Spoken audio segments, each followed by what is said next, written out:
TV Digital, muito mais emoção.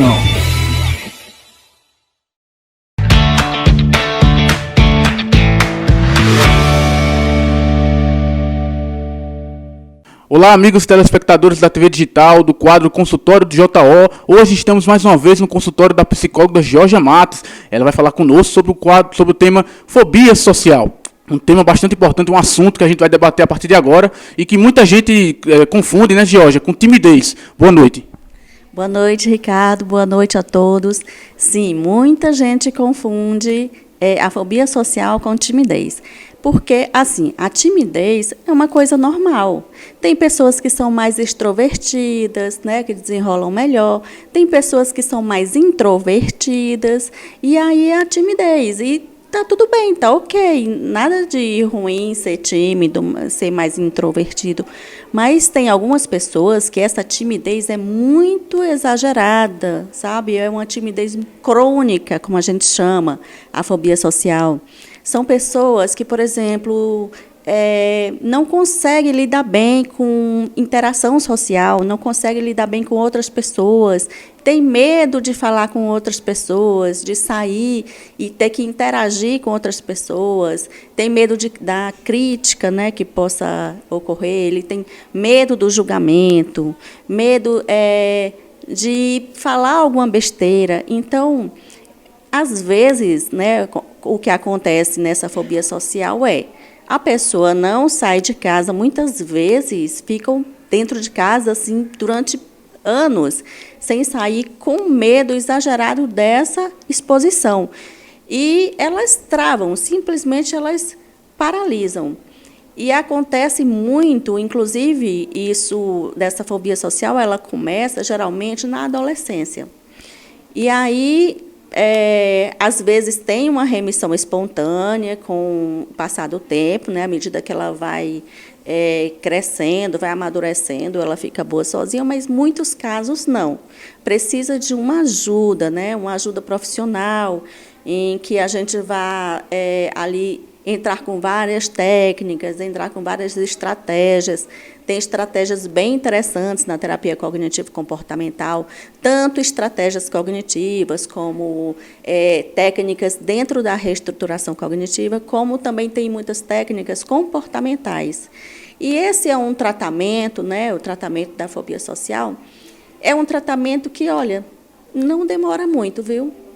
Rapidinho a pessoa consegue já ter uma melhora já nas primeiras sessões e a gente fala mais ou menos em média umas 12 sessões, sabe, para concluir, para começar e concluir. Claro que vai depender de cada pessoa, né, porque a gente tem que ver aí a subjetividade. Então, dependendo do engajamento de cada paciente, dependendo de como ela se engaja no tratamento, dependendo de como é o andamento do processo, às vezes demora mais um pouquinho, às vezes demora menos, mas é um tratamento que geralmente não demora muito tempo, geralmente em torno de 12 sessões. Qual é o tipo de abordagem que a psicóloga ou o psicólogo trabalha com um paciente que tem fobia social? Então, o padrão ouro para tratar a fobia social é a terapia cognitivo-comportamental, tanto em termos de reestruturação cognitiva, né, que vão mudar, por exemplo, vai trabalhar o quê? As distorções cognitivas. E o que é isso? São os erros de pensamento. Por quê? Quem tem fobia social, ela pensa muito em termos de leitura mental. Por exemplo, ela quer ler o que a outra pessoa está pensando. Ela pensa, aquela pessoa está achando que eu sou estranho.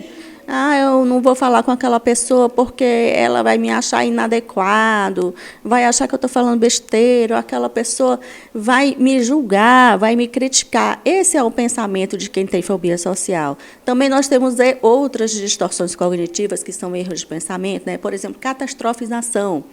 O paciente fóbico social, ele pensa que vai ser um desastre. Por exemplo, se ele tem uma palestra para apresentar ou um trabalho para apresentar na faculdade, ele pensa que vai ser um desastre. Então, ele catastrofiza muito o que vai acontecer. Tem outras distorções cognitivas também, por exemplo, a adivinhação. Ele adivinha o que vai acontecer. Não vou sair porque vai acontecer isso, isso e isso. Não vou comprar o pão. Às vezes a mãe pede, vai comprar ali um pão na padaria. Não vou comprar porque vai acontecer isso, isso e isso. Então, assim, são várias distorções cognitivas, não são essas que eu falei. E na reestruturação cognitiva, a gente tem técnicas que vai trabalhar tudo isso, sabe? E também nós temos técnicas comportamentais, que aí a gente vai fazer a hierarquização do medo, vai fazer a exposição, a prevenção de resposta também. Então, e dentro dessas estratégias que eu falei, tem várias técnicas. Então, como o tratamento, apesar da gente ter um protocolo para trabalhar a depressão, protocolo para a ansiedade, protocolo para a fobia social, apesar da gente ter um protocolo, o tratamento ele é individualizado, porque existe a questão da subjetividade, né? Cada pessoa é uma pessoa. Então, as pessoas se dão melhor com um tipo de tratamento, com um tipo... e outras pessoas vão se dar melhor com outro tipo de tratamento, mas tudo o que eu estou falando, né, essas técnicas e estratégias, dentro da abordagem cognitivo-comportamental, porque, como eu falei, é o padrão ouro para o tratamento desse transtorno. Bom, vamos falar agora dos sintomas. Sintomas esses que podem ser divididos, né, em sintomas comportamentais e sintomas físicos. Eu queria que você falasse um pouquinho sobre isso. Pois é.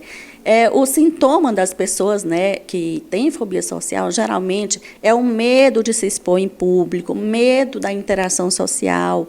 Por exemplo, o adolescente ele tem até vergonha de ir ao banheiro na escola, tem vergonha de levantar a mão para tirar alguma dúvida com o professor, tem vergonha de comer em público. As pessoas que têm fobia social não se alimentam em público, porque elas têm aquele constrangimento de estar comendo ali e elas pensam, né, que é uma distorção cognitiva, elas pensam que tem alguém olhando e tem alguém criticando e julgando, eita, que pratão, eita, não sei o quê. Sempre o fóbico social pensa que alguém está imaginando alguma coisa, está julgando, está criticando, está condenando, está falando alguma coisa do fóbico social. E eles têm, só na ideia de ter que sair, de ter que interagir com pessoas, eles sentem taquicardia, suam, né? Ficam suados, começam a tremer, ficam com sintomas parecidos com o do pânico, né? De um ataque do pânico. Inclusive, um fóbico social, quando tem que se expor, por exemplo, para apresentar um trabalho de faculdade, ele pode, sim, ter ali um ataque de pânico, que é diferente do transtorno do pânico. Ele pode, sim, ter um ataque de pânico ali, ficar quieto, parado, travado, suando, tremendo, com o coração muito acelerado, com falta de ar, pode ter todos aqueles sintomas do ataque de pânico. E a boa notícia é que tem tratamento, o tratamento é curto, não é demorado, tem remissão espontânea, que é a pessoa ficar boa normalmente, com o passar do tempo, ela vai melhorando e sai daquele quadro. Mas algumas pessoas não saem e, se você procurar uma ajuda profissional, fica melhor, né? Se restabelece a sua vida normal e vai viver normalmente, tranquilamente, fazendo tudo o que sempre quis, mais rápido. Bom, vamos falar agora da importância dos pais numa situação como essa, né? Porque, como a gente abordou na semana passada com o TOC, da mesma forma com a fobia social, né? É importante, quando perceber que o filho, parente que perceber, levar para uma profissional para poder cuidar dessa situação. Sim. Olha, você falou dos pais e eu gostaria de pontuar que a fobia social ela tem fatores predisponentes, que são biológicos, né? Por exemplo, se você é filho de um pai tímido, provavelmente você vai ser tímido, não necessariamente, provavelmente você vai ser tímido também. E tem os fatores precipitantes, como, por exemplo, que são aqueles ambientais, como, por exemplo, se você foi na infância muito criticado, ou se você foi comparado com outro irmãozinho, ou se você é muito super protegido, né? Os pais muito super protetores. Então, tudo isso pode desencadear uma fobia social na criança, né? E aí, quando acontece, por exemplo, de ela ter que se expor em público, tudo isso vem à tona. e ela tem, né, essa condição que, como eu disse, é muito chata, é devastadora, a pessoa fica traumatizada, fica paralisada. Tem pacientes que falam que se sentem como se fosse um ET, como se fosse um bicho do mato, sabe? E pensar isso tudo é ruim. E a terapia funciona também em cima desses pensamentos, sabe? A gente buscando evidências sobre esses pensamentos. E um tratamento bem tranquilo, o tratamento. Quando a gente está fazendo a exposição, causa um pouquinho de tensão, a ansiedade aumenta ali na frente, mas do mesmo jeito que o tratamento para o toque, tem a questão da habituação. Vai causar na exposição um pouco de ansiedade? Vai. Mas, com o tempo, essa ansiedade vai diminuir até chegar na habituação. Bom, e o fator genético pode influenciar também para o adolescente ter a fobia social? Como você falou a questão da adolescência, o fator genético pode influenciar também na fobia social? Sim, é um dos predisponentes, é o fator, né, genético. Quando a pessoa tem parentes que têm ou a fobia social, ou também pode ter uma ansiedade, pode ter também uma depressão, isso aí predispõe, né, fica mais provável, mais fácil da pessoa ter a fobia social. Mas tem também todos aqueles fatores precipitantes que eu falei, né? A pessoa ser super protegida, ser muito criticada na infância, ter passado por um trauma, porque, por exemplo, uma criança ou um adolescente, ela vai se expor a uma interação social. E aí, de repente, a outra pessoa, né, não reage muito bem, humilha, desqualifica alguma coisa, gera ali um trauma, sabe, na pessoa que está ali interagindo com a outra, e isso pode causar, assim, uma fobia social, pode ser um precipitante favorável para a fobia social. Bom, a gente vai encerrar agora o consultório. Mais uma vez, gostaria de agradecer à psicóloga Georgia Matos e, mais uma vez, também fazer a propaganda aí do consultório da psicóloga Georgia Matos, para ver como as pessoas podem encontrar o seu trabalho. Certo. No meu Instagram. Lá tem tudo, é onde eu reúno todas as minhas informações, o endereço aqui da clínica, meu telefone, e-mail para contato.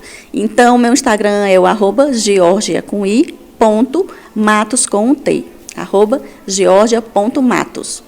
Muito bem, o consultório do Jornal Online volta na próxima semana com o tema ciúme. Você sabe o que é? Ou melhor, você é ciumento? Não, psicólogo Georgia, você é ciumento? A gente vai abordar esse assunto na próxima semana, às 8 da noite, no mesmo horário aqui do Jornal Online. Forte abraço a todos e até a próxima.